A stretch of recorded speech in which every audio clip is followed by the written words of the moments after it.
अस्सलाम वालेकुम जी, क्या हाल चाल हैं। आज की इस वीडियो में मैं आपको कतर जाने का तरीका बताऊंगा। मेरी पिछली वीडियो में मैंने इसी तरह की एक गोप्रो की वीडियो बनाई थी जिसमें मैंने बहरीन की क्रॉसिंग का तरीका बताया था। आज इस वीडियो में मैं आपको कतर जाने का तरीका बताऊंगा। मैं एक वीडियो पहले भी बना चुका हूं, लेकिन उस वक्त कतर जाने के लिए बड़ी एक्स्ट्रा रिक्वायरमेंट्स होती थी जो कि अब ख़त्म हो गई हैं।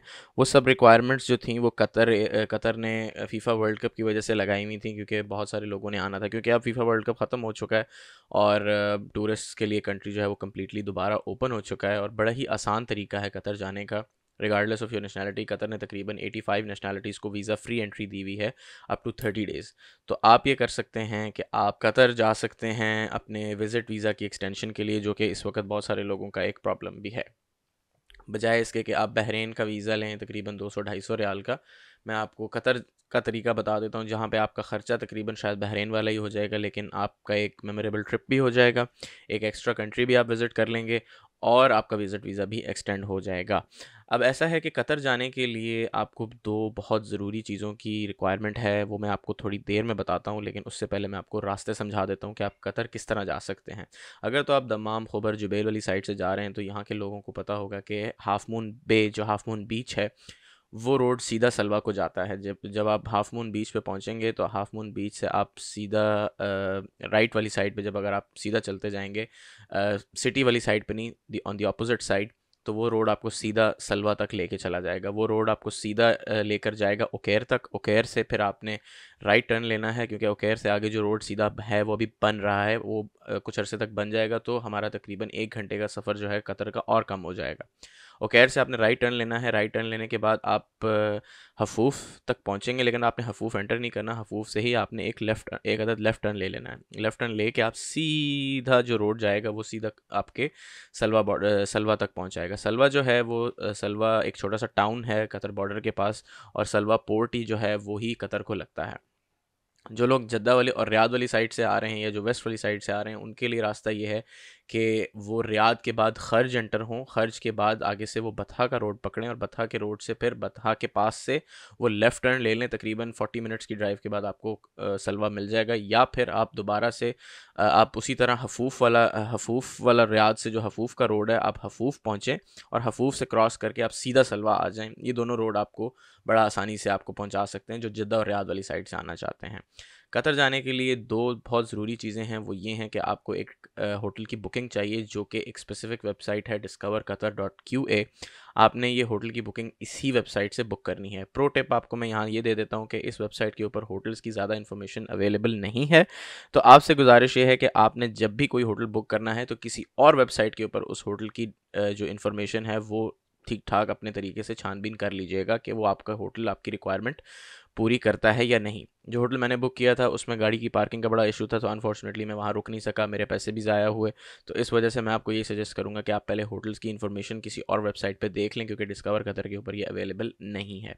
फिर उसके बाद दूसरी रिक्वायरमेंट ये है कि आपको विजिटर इंश्योरेंस ख़रीदनी है। ये मेडिकल इंश्योरेंस है बेसिकली, एक तरह की इमरजेंसी के लिए, और जो कि बहुत सस्ती है। 50 रियाल पर पर्सन के हिसाब से, और सिर्फ अडल्ट के लिए है।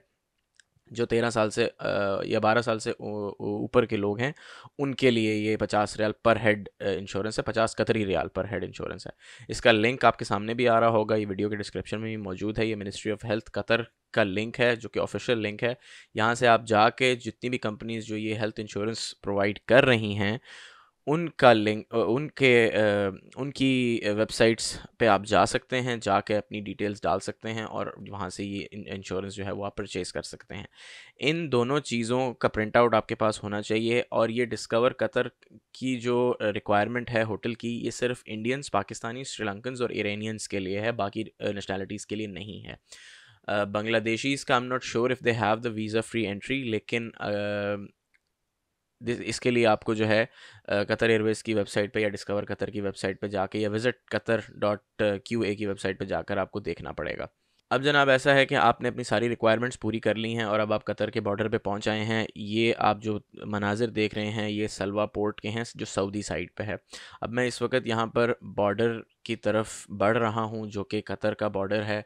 अब मैं इस वक्त पहले जिस जगह पे आऊँगा, जिस तरह हम बहरीन में कस्टम्स के पोर्ट पे आते हैं या कस्टम की खिड़की पे आते हैं सबसे पहले, सिमिलरली यहाँ पर भी वही सेम प्रोसीजर है। लेकिन यहाँ पर मैं आपको एक अच्छी सी बात बताता चलूँ कि जो बहरीन का बॉर्डर है, basically it's not a border, क्योंकि बहरीन को ज़मीनी रास्ता नहीं लगता।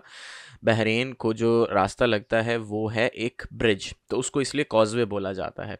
लेकिन जो कतर है वो कतर का जो बॉर्डर है वो एक ज़मीनी रास्ता है, वो एक लैंड बॉर्डर है, वो बाकायदा लैंड बॉर्डर कंसिडर किया जाता है। तो कतर में जो आपकी इमिग्रेशन होती है या जो एग्ज़िट होता है वो उसमें एक छोटे से इसमें जो सऊदी साइड है उसमें सिर्फ एक छोटा सा चेंज है जो कि बहरीन से एक्स्ट्रा है। अब यहाँ से मैंने कस्टम्स की जो पर्ची है मैंने अपनी गाड़ी की ले ली है। अगर आप अपनी गाड़ी लेके जाना चाहते हैं तो आप अपनी गाड़ी आसानी से लेके जा सकते हैं। अगर आपकी गाड़ी लीज़्ड है तो जिस जगह से आपने लीज़ कराई हुई है तो वहाँ से आप उसकी ऑथराइजेशन बनवा लें। जो इकामा होल्डर है उसके लिए एग्ज़िट री एंट्री उसी तरह नॉर्मल एग्ज़िट री एंट्री लगेगी। और अगर आपकी गाड़ी लीज़्ड है तो आपकी गाड़ी की जो जिस जहाँ से आपने लीज़ कराई हुई है, अगर आपने अब्दुल लतीफ़ जमील से कराई है, अगर आपने होंडा से कराई हुई है, अगर आपने किसी बैंक से कराई हुई है, तो उनके लीज़ फाइनेंस सेंटर में आप जाएँ। जाने के बाद आप उनसे कहें कि जी आपको वो गाड़ी की एक्सटर्नल ऑथराइजेशन बना के दे दें, जो कि यूजुअली ख़लीजी ममालिक में तमाम ममालिक में चलती है। आप उसको अगर कतर स्पेसिफ़िकली भी बोलेंगे तो वो आपको इसी तरह बना कर दे देगा जो कि तमाम ख़लीजी ममालिक में चलती है। अब क्योंकि मैंने कस्टम्स की पर्ची ले ली है, अब मैं आ गया हूँ जवाज़ात के काउंटर पे, जो कि हमारे एयरपोर्ट्स पे भी होता है, हमारे बहरीन में भी, बहरीन का जो कॉज़वे है उसमें भी सेम प्रोसीजर है। इसी तरह आप सऊदीया के किसी भी बॉर्डर पे चले जाएं, आपको इसी तरह जो है ना इसी तरह से गुज़रना है। पहले आप कस्टम से गुज़रेंगे, फिर अब उसके बाद आप जवाज़ात के पास जाएंगे और फिर उसके बाद आप दुनिया कंट्री से एग्ज़िट कर जाएंगे। सऊदीया और कतर के दरमियान तकरीबन 10 किलोमीटर या तकरीबन 5 किलोमीटर, 5 से 10 किलोमीटर आई वुड से 5 से 10 किलोमीटर का एक डेड जोन आता है। डेड जोन इसको बोलते हैं कि वो जगह किसी भी कंट्री की जुरिस्डिक्शन में नहीं आती। अब ऐसा है कि बहुत सारे लोग ये सोच रहे होंगे कि मैं आपको ये बात क्यों बता रहा हूँ। वो मैं आपको इसलिए बता रहा हूँ क्योंकि बहुत सारे लोग ऐसे हैं कि वो ये करते हैं कि वो ऐसी जगहों पे जाके यू टर्न लेके वापस आ जाते हैं। यहाँ पर मैं आपको बहुत ही सख्ती से कहूँगा कि आप ये हरकत बिल्कुल भी मत करें, क्योंकि जब आप यू टर्न लेके आएंगे तो आपको सऊदी बॉर्डर पे पूछा जाएगा कि आप कतर एंटर क्यों नहीं किए। और हो सकता है कि अगर आप विज़िट वीज़ा की एक्सटेंशन के लिए जा रहे हैं तो वो आपके लिए कोई प्रॉब्लम क्रिएट करें। तो आपने ये हरगिज़ नहीं करना, आपने मेक श्योर करना है कि आप कतर एंटर ज़रूर करें। अब जनाब मैं आ गया हूँ जवाज़ात की खिड़की पे। अब जवाज़ात की खिड़की में और जो बहरीन की खिड़की है उसमें सॉरी, जो कतर में जो जवाज़ात की खिड़की है और जो बहरीन के लिए कॉज़वे के ऊपर जो जवाज़ात की खिड़की है, इन दोनों में फ़र्क ये है कि कतर वाली जो सॉरी जो बहरीन वाली खिड़की है वहाँ पर आप सिर्फ अपना पासपोर्ट देते हैं और वो आपका एग्ज़िट मार्क करके आपको जाने देते हैं।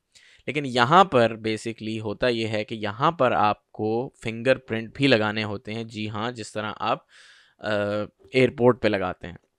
यहाँ पर आप अपने राइट इंडेक्स फिंगर लगाएंगे, आपका एग्ज़िट फिंगरप्रिंट से मार्क होगा और फिर आप यहाँ से एग्ज़िट हो सकेंगे। बड़े मज़े की मैं आपको यहाँ बात बता दूँ, क्योंकि मेरे राइट पे एक लैंड क्रूज़र जा रही है। कतरीज़ को लैंड क्रूज़र बहुत पसंद है, यानी कि अगर आप कतर जा रहे होंगे तो आप कम से कम को 300-400 सिर्फ़ और सिर्फ लैंड क्रूज़र्स ही देखेंगे, सऊदी सलवा बॉर्डर से लेके दोहा तक। और दोहा में जाने के बाद तो ये नंबर बहुत ज़्यादा बढ़ जाएगा। द रीज़न इज़ कि ये एक V8 गाड़ी है और ज़रा वहाँ के लोगों को ज़रा पावरफुल गाड़ियाँ बड़ी पसंद हैं, तो इस वजह से। अब जनाब क्योंकि मैंने एग्ज़िट लगवा लिया है, अब प्रैक्टिकली मैं सऊदीया से बाहर हूँ। ये सिर्फ़ और सिर्फ एक चौकी है जो कि सामने से आ रही है। इस वक़्त मैं यहाँ पर जाकर सिर्फ़ और सिर्फ जो मुझे एग्ज़िट की पर्ची मिली है अपनी गाड़ी की, सिर्फ़ और सिर्फ वो मैं यहाँ जमा कराऊँगा, ताकि मेरी गाड़ी की जो ऑफ़िशियल एग्ज़िट है वो रिकॉर्ड हो सके, क्योंकि उस पर्ची के ऊपर भी आपको एग्ज़िट की स्टैंप लगा कर दी जाती है। और जो आपकी एग्ज़िट की स्टैंप होती है वो आपकी उस पर्ची पे और आपके पासपोर्ट के ऊपर होना एक्सट्रीमली इम्पॉर्टेंट है। अगर आप ये नहीं करेंगे या आपकी पर्ची गुम हो जाएगी तो पॉसिबली ऐसा हो सकता है कि वो आपको एग्ज़िट ना करने दें और वो आपसे कहें कि आप दोबारा से बाहर से होके वापस आएँ। और इससे प्रॉब्लम ये होगा कि अगर तो आप सऊदीया एग्ज़िट कर चुके हैं, यानी जवाज़ात एग्ज़िट कर चुके हैं, तो उससे प्रॉब्लम ये होगा कि आप जो हैं वो आपको आपका एग्ज़िट री-एंट्री ज़ाया हो जाएगा। अब मैंने वो वाली चौकी तो क्रॉस कर ली है और जो बीच में डेड ज़ोन आता है मैंने उसकी कोई वीडियो नहीं बनाई यहाँ पे, यहाँ पे आके अब ये यहाँ से शुरू हो रहा है बॉर्डर कतर वाली साइड का। यहाँ पर आप देख सकते हैं कतर का झंडा लगा हुआ है और उनकी मिनिस्ट्री ऑफ इंटीरियर का झंडा लगा हुआ है, बड़ा ही खूबसूरत सा। और इनका आर्किटेक्चर जो है मुझे बड़ा खूबसूरत लगा है, बड़ा पसंद आया है। उसकी वजह ये है कि इन्होंने अपना जो आर्किटेक्चर रखा हुआ है वो बड़ा ही ना एक किला टाइप आर्किटेक्चर रखा हुआ है, बड़ा खूबसूरत सा ना, जहाँ पे मतलब आपको ऐसा फील होता है कि हर चीज़ जो है ना वो किसी पैलेस वाली बनी हुई है या किसी पैलेस की तरह बनी हुई है, या पैलेस के ऊपर जो बैरक्स होते हैं उस तरह की बनी हुई है। मतलब इस तरह का बड़ा एक खूबसूरत सा है, अगर आप थोड़ा सा नोटिस करें इस चीज़ को तो। अब कतर वाली साइड पे आने के बाद बेसिकली होता ये है कि बहरीन में तो हम जैसे ही बहरीन एंटर होते हैं, बहरीन में आप उसी तरह काउंटर के ऊपर ही अपना पासपोर्ट देते हैं, वो आपकी एंट्री लगाता है और आप चले जाते हैं। लेकिन कतर वाली साइड पे जब आप कतरी साइड के बॉर्डर पे आ जाएंगे तो यहाँ पे थोड़ा सा डिफरेंस ये है कि यहाँ पे आने के बाद आप जब काउंटर पे जाएंगे, अगर तो आप सऊदी नेशनल, अब तो खैर सऊदी नेशनल के लिए भी उन्होंने यही कर दिया है, अगर तो आप सऊदी नेशनल नहीं हैं और अगर आप के पास कतरी आईडी नहीं है, यानी कि अगर आप कतर रेजिडेंट नहीं हैं या आप कतरी नेशनल नहीं हैं, तो बेसिकली होगा ये कि आपको जनाबे वाला उतर के गाड़ी से एक जगह जाना पड़ेगा। होगा ये कि अभी जिस तरह आप देखेंगे कि मैं एक जाके काउंटर पे खड़ा हूँगा, काउंटर पे जैसे ही मैं जाऊँगा तो वो मुझे कहेगा कि नहीं जी आप यहाँ से जो है वो सामने वीज़ाज़ का एक वीज़ाज़ का एक ऑफ़िस है, आप वहाँ चले जाएं और वहाँ से जाके आप अपना वीज़ा ऑन अराइवल कर लें। बेसिकली सीन ये है कि अब जिस तरह यहाँ पर मैं आ गया हूँ एक काउंटर के ऊपर, यहाँ पर वो आपके वीज़ा को स्टैंप नहीं करेंगे unless you are a Saudi national with already provided visitor insurance. Visitor insurance जो है वो अब हर एक के लिए ज़रूरी है, इवन जीसीसी नेशनल्स के लिए भी। और अगर आपके पास कतर की आईडी नहीं है, रेजिडेंट आईडी, या आप कतरी नहीं हैं अनफॉर्चुनेटली, तो आपको यहाँ पर एंट्री नहीं मिलेगी। आपको बेसिकली जाना पड़ेगा लेफ़्ट साइड पे, बिल्कुल इसी तरह आपको वो कहेंगे कि जी आप इस लेफ़्ट साइड पे हॉल में चले जाएं। जिस तरह आप जिस तरह वो सामने गाड़ी जा रही है अगर आप देख सकते हैं, तो वो भी लेफ़्ट साइड पे चला गया हॉल में। और हॉल में जाने के बाद बेसिकली वहाँ पर एक प्रॉपर, जिस तरह एयरपोर्ट का अराइवल लाउंज होता है उस तरह का एक लाउंज बना हुआ है, और वो लाउंज जो है उसमें आपने जाना है। और उसमें जाने के बाद आप अपने बाकायदा पासपोर्ट्स और डॉक्यूमेंट्स और बाकी सारी चीज़ें सबमिट करेंगे ताकि आपको वो ऑन अराइवल वीज़ा दे सकें। ऑन अराइवल वीज़ा के लिए आपको मैंने रिक्वायरमेंट्स बता दी हैं। आपके पास डिस्कवर कतर की बुकिंग होना ज़रूरी है और आपके पास विजिटर इंश्योरेंस होना ज़रूरी है, जिसका लिंक यहाँ पर दोबारा आ रहा होगा और इस वीडियो के डिस्क्रिप्शन में भी मौजूद है। आप उस लिंक पर जाकर आप अपनी इस विजिटर इंश्योरेंस को ख़रीद सकते हैं। और फिर जब आप अराइवल लाउंज में जैसे ही पहुंचेंगे, वहां पर आपने सिर्फ ये दो चीज़ें और पासपोर्ट्स प्रेजेंट करने हैं, वो आपकी एंट्री मार्क कर देंगे। That's it. ये है जनाबे वाला आज के दौर में कतर जाने का तरीका। इस वक्त 2023 में यही तरीका वैलिड है। मैं लास्ट वीक होकर आया हूँ। अगर आपके फिर भी कोई सवाल जवाब हैं तो आप मुझे इंस्टाग्राम पे पूछ सकते हैं। आप इस चैनल को सब्सक्राइब कर सकते हैं सपोर्ट करने के लिए, और मेक श्योर कि आप बेल आइकन को ज़रूर दबाएं ताकि आने वाली इस तरह की तमाम सऊदीया से रिलेटेड जितनी भी वीडियोज़ हैं वो आप तक पहुँच सकें। अपना ख्याल रखिएगा। अस्सलाम वालेकुम।